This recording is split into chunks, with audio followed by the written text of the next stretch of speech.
Togo, bonne nouvelle pour les étudiants de l'université de Lomé et de Kara. Vous êtes dans la revue, ce premier septembre sur Actu Lomé, restez jusqu'à la fin. Au Togo, la troisième tranche des allocations est versée aux étudiants. Le gouvernement a annoncé le versement de la troisième tranche des allocations pour les étudiants des universités publiques de Lomé et de Kara.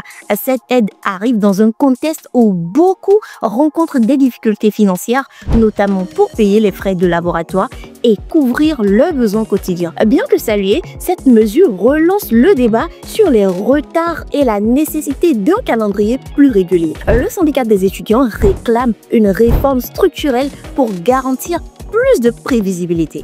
Lutte anticorruption, une mission du FMI audite le Togo. Une mission du Fonds monétaire international a lancé un audit sur la gouvernance et la lutte anticorruption au Togo à la demande des autorités. L'évaluation couvre la transparence budgétaire, la gestion des finances publiques et le système de déclaration de patrimoine. Le Togo devient ainsi l'un des premiers pays francophones à se soumettre à un exercice aussi rigoureux.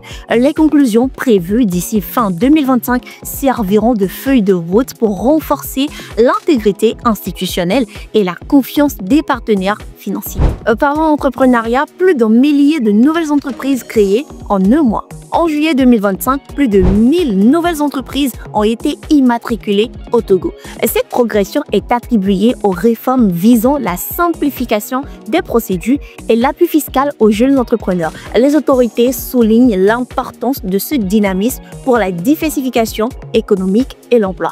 Cependant, des experts rappellent que toutes les entreprises immatriculées ne deviennent pas forcément actives ou pérennes. À présent, éducation au Togo toujours, IPNET, Institute of Technology, dévoile ses talents à la JPOPE 2025. L'IPNET Institute of Technology a organisé une journée porte ouverte dédiée aux projets étudiants le 30 août 2025 à Agoué-Assiyeye. Plus de 50 innovations ont été présentées allant de la cybersécurité à l'intelligence artificielle en passant par les énergies renouvelables.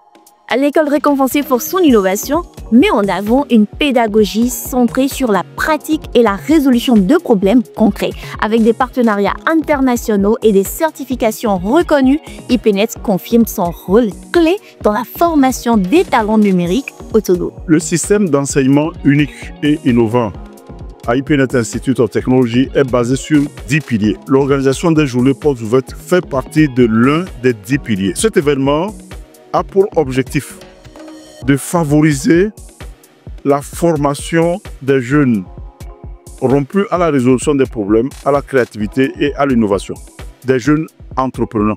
C'est bien de donner les travaux pratiques et les projets aux jeunes. C'est mieux de les préparer pour qu'ils viennent faire les démonstrations de leur savoir-faire devant les recruteurs. Ça leur permet de développer en plus l'art de la communication, l'art de présentation. C'est très important pour un ingénieur de savoir présenter son produit. Dès que vous avez des espaces d'études, nous les appelons les espaces de coworking, en plus de la technicité, ça permet aux apprenants de développer des compétences humaines clés recherchées par les entreprises.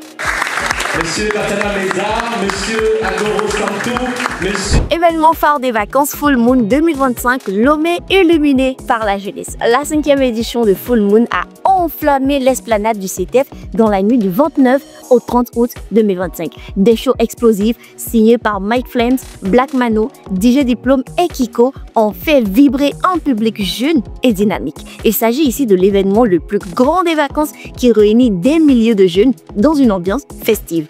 Grâce à Yas Togo, sponsor officiel, l'événement a aussi offert des opportunités de stage et d'emploi aux participants. Rendez-vous en 2026 pour une 6e édition encore plus magique. Le sport épervier première pour Augustin Drapé. Le défenseur Augustin Drapé, évoluant aux Pays-Bas, a été convoqué pour la première fois en équipe nationale au Togo. Il a été appelé en urgence par le sélectionneur Darren Nibombe pour pallier un forfait en défense. Âgé de 22 ans, Drapé est reconnu pour sa polyvalence et ses performances régulières en club. Cette première sélection représente une opportunité de s'imposer durablement dans une défense togolaise en reconstruction. Tout premier jour de ce nouveau mois de septembre sur Actu Lomé. Merci pour votre fidélité. C'était Farida Dvin là pour vous et n'hésitez surtout pas à nous contacter pour tout besoin de communication. Actu Lomé.